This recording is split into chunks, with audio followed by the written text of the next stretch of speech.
ഉത്തർപ്രദേശിൽ 12,100 കോടി രൂപയുടെ വികസന പദ്ധതികൾ പ്രധാനമന്ത്രി നരേന്ദ്രമോദി ഉദ്ഘാടനം ചെയ്തു.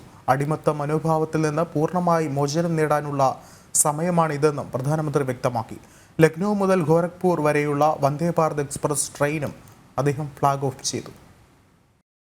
ഉച്ചയോടെ ഗോരഖ്പൂരിലെത്തിയ പ്രധാനമന്ത്രി നരേന്ദ്രമോദിയെ ഗവർണർ ആനന്ദിബെൻ പട്ടേലും മുഖ്യമന്ത്രി യോഗി ആദിത്യനാഥും ചേർന്ന് സ്വീകരിച്ചു. ഗോരഖ്പൂരിൽ പ്രധാനമന്ത്രിയുടെ റോഡ് ഷോയിൽ സ്ത്രീകൾ ഉൾപ്പെടെ ആയിരക്കണക്കിന് ആളുകൾ പങ്കെടുത്തു. അടിമത്ത മനോഭാവത്തിൽ നിന്ന് പൂർണ്ണമായും മോചനം നേടാനും പൈതൃകത്തിൽ അഭിമാനം കൊള്ളാനുമുള്ള സമയമാണിതെന്ന് ഗോരഖ്പൂരിലെ ഗീതാ പ്രസിന്റെ ശതാബ്ദി ആഘോഷങ്ങളുടെ സമാപന സമ്മേളനത്തിൽ പ്രധാനമന്ത്രി പറഞ്ഞു. ലക്നൗ മുതൽ ഗോരഖ്പൂർ വരെയുള്ള പുതിയ Vande Bharat express train service പ്രധാനമന്ത്രി ഫ്ളാഗ് ഓഫ് ചെയ്തു.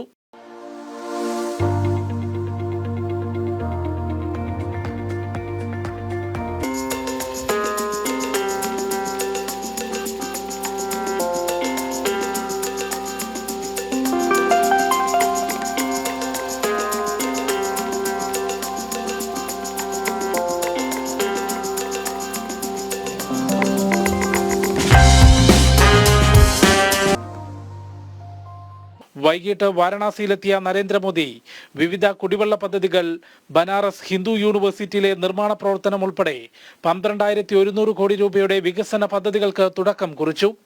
പാവപ്പെട്ടവർക്കും പിന്നാക്ക വിഭാഗത്തിൽപ്പെട്ടവർക്കും രാജ്യത്തെ വിഭവങ്ങളിൽ ഏറ്റവും കൂടുതൽ അവകാശമുണ്ടെന്നും കഴിഞ്ഞ 9 വർഷത്തിനിടെ സാധാരണക്കാർക്ക് എല്ലാ അവസരങ്ങളും BJP സർക്കാർ തുറന്നു നൽകിയെന്നും പ്രധാനമന്ത്രി വാരണാസിയിൽ പറഞ്ഞു.